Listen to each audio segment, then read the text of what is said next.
আলো, সৌরভ ভট্টাচার্য। এই তো কুঁড়ে ঘর, আলো কই? একজন বলল, ভেঙে ফেলো ঘর, পাবে তারার আলো, সূর্যের আলো, আরো আরো নক্ষত্রের আলো। ভয় পেলাম, বললাম, আর কি নেই উপায়?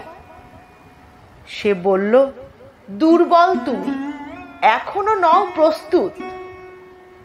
সেদিন রাতে ভীষণ ঝড় বৃষ্টি বাইরে, দরজায় পড়ল আঘাত।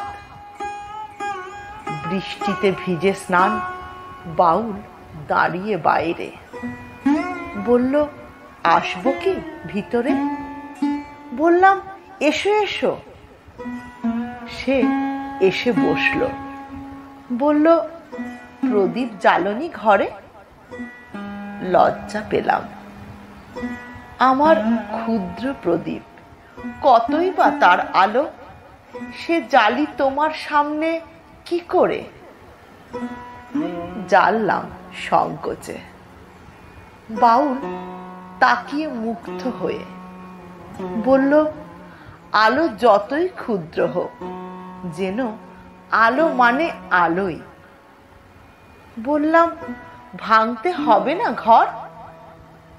হাসলো বাউল, বলল, আলোয় যেদিন খসে পড়বে দেওয়াল, সেদিন আপনি হবে সব, তার আগে ভাঙবে কেন জোর করে?